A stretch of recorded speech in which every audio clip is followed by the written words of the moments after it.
I'm actually making history tonight as the first person with Asperger's to host SNL.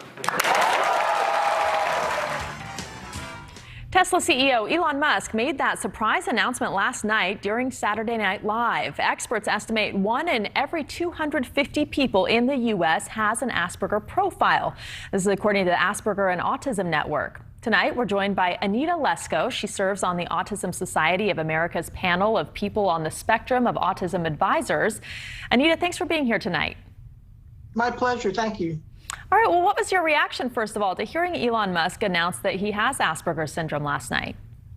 I was pretty thrilled about it. You know, I figured out many years ago that he has Asperger's, and I was really thrilled about it because that helps other people who on the spectrum to be more comfortable with themselves and help other people understand that even though you're different, you're just like everybody else, really. But I was quite thrilled that he did that, and more power to him. Yeah, absolutely. Absolutely. So Asperger's is marked by several different characteristics. Some of the most common are awkwardness in social situations, not being able to read social cues and body language, being very literal, being very focused on a single topic. That's just a few. And it can leave some people, especially kids, feeling left out. What do you think his announcement can mean to them? You know, he's right now, I think, classified as one of the most influential people in the whole world. You know, he's a guy that he doesn't care what people think about him. He believes in himself and he follows his dream. I think he's a tremendous inspiration to everybody, especially young people.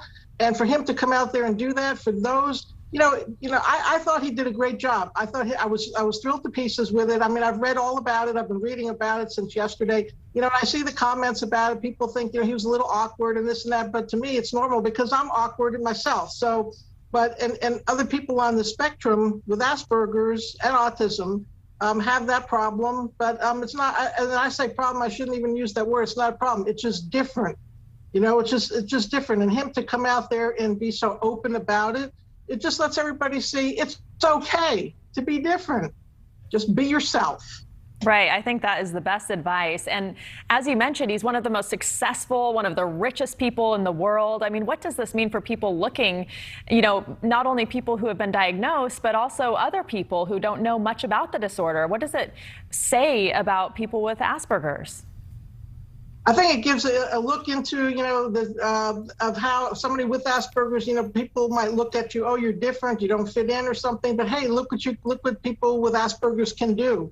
You know, there's many successful people, rich and famous people with Asperger's and everyday people and everything in between. And it gives the message, be yourself, follow your dreams, you know, don't care what other people think, just get out there and do your thing.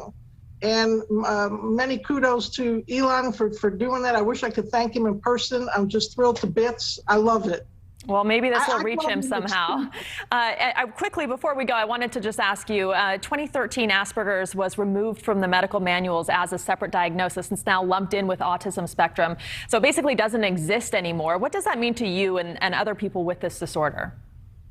Well, and I like to don't look at it as a disorder, just a different way of being. It's being neurodiverse.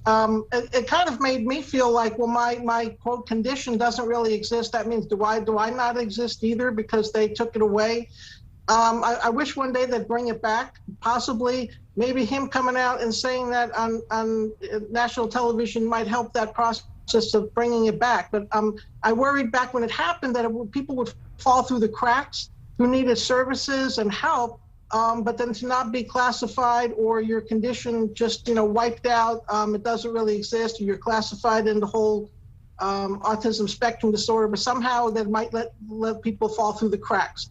I hope it comes back. I hope they add it back to the DSM-5, and maybe this might be a good step in that direction. Well, Anita, thank you so much. And I apologize for my terminology. We're all learning a lot here, and we really appreciate having you. Thank you for speaking out about this important topic. I appreciate you being here. Thank you.